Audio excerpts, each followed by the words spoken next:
Hey guys, it's AP Gains here. Welcome back. And I had a comment left on one of my videos. Actually, it wasn't a comment. He messaged me in game. Nick here wanted me to review his account for you guys so you guys could maybe learn from his account and what he does, because he says he is a good Grand Arena player. So we shall check that out.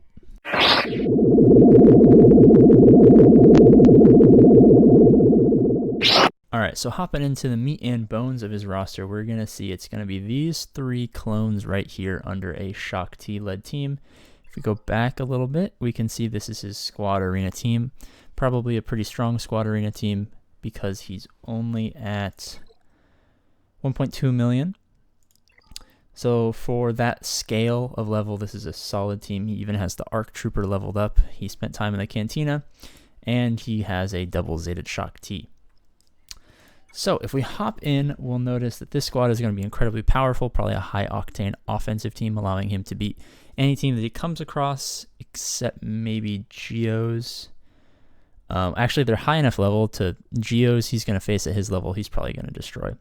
He also has Padme, a Zeted Grievous, some decent Jedi, some Sith. Doesn't look like he has... Oh, he does actually have Traya. So he has Traya to take out Geos, which is awesome. He's got decent Separatists. His Bounty Hunters look a little low. But with his other teams, that's probably not that big of a deal.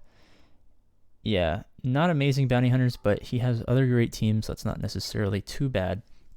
I haven't talked to him about his specific Grand Arena strategy, but if I use his account, I would definitely scout out my opponent, make sure, find out their Padme situation. Because the thing with a Shaak Ti-led team is, even though he has like Relic 7, Relic 5, like a Gear 10 to Gear 12 Padme team is so powerful against teams like Geos and Shaak Ti that attack out of turn a lot, allowing them to gain that extra protection up, that Gear 10 to Gear 12 Padme could beat this Relic team even though it's so high Reliced. So that's something he has to worry about. So I assume if he's successful, he's not placing them on defense, because that would basically give someone with a lower Padme a free chance at his Shaak Ti team. But at 1.2 million, you don't really have to worry about super powerful Padme teams. So on defense, he could probably get away with it. As he gets to higher levels, of course, he's going to want to save his Shaak Ti for offense. But I imagine he's using his Shaak Ti just to wipe out the best team that the opponent places on defense. I'm imagining he's putting his Grievous down on defense. Maybe even under Newt Lead, depending on what droids he has. He has Magna Guard and B2 and B1 and Droideka. So I imagine, is it Metaloid? Yeah, he's got Metaloid Monstrosity Zeta. So he's probably placing a Grievous team with Separatist droids down on defense. Probably getting him maybe a hold, or at least making his opponent less efficient on banners, especially at this GP. Let's just go through the teams. Jedi. So no Zeta on Bastila Shan. That's very interesting. Especially for Grand Arena, this is important Zeta because it's basically giving you free 60, 61, 62, 63 banner wins if you have that Zeta because of the initial protection up. So that's basically guaranteeing that at least one of your battles you're going to be more efficient than your opponent, which usually is enough to make sure that you win. He actually has a 6-star General Kenobi, which means he's been playing a decent amount or has just been in a good guild for a couple months. Let's see, what else does this man have? He has a Nest. Nest is one of those characters where like everyone wants them, but until they're like Relic, they're like basically, it's like Magikarp. It's like Magikarp. Like until it evolves into Gyarados, it's like terrible. But once you get that Relic, oh my goodness, it's annoying on defense. And he has I see Chewbacca, so I'm assuming that if I go under his Rebels, he'll have his Han Solo, Commander Luke Skywalker, Chewbacca. So that's a decent offensive team as well. If you guys watch my Grand Arenas, you know I love that team for high offensive banners simply because of the sheer offensive output.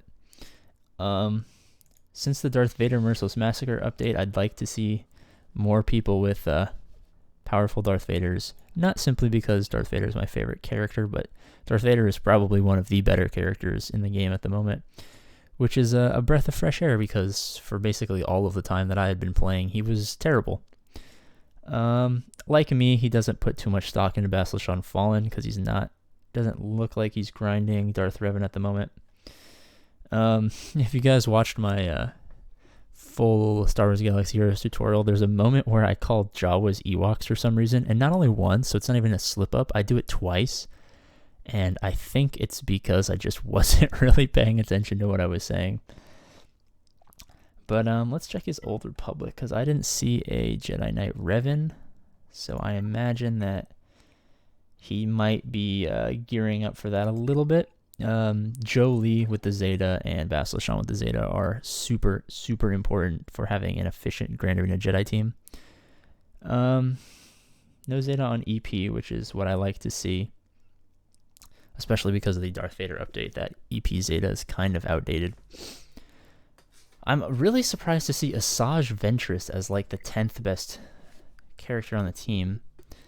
Maybe he's preemptively preparing for General Anakin Skywalker, even at this level, and that's your prerogative. I don't even know if I said that right. But overall, at 1.2 million GP, this is actually a fairly strong team.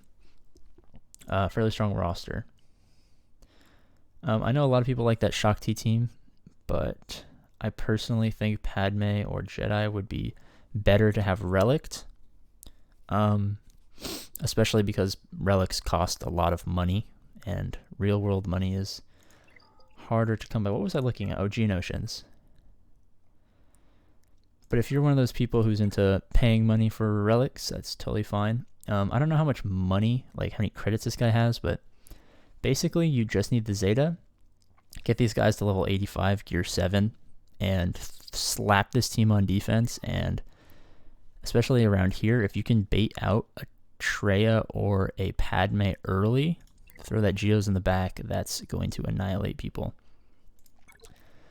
As he said, he gets what's it called, Kyber every time. Not surprising with these relics. Let's see his ships. Does he really use? I've seen a lot of people using this this Mace Windu lead for their ships. I'm still trying to figure it out. I don't know, maybe I'm just biased because I love the Home One and using the Millennium Falcon. Oh, it's probably because his relic clones. I guess that makes sense. See, if you only investigate and pay attention to what you're looking at, you can figure out stuff. I gotta remind myself of that sometime.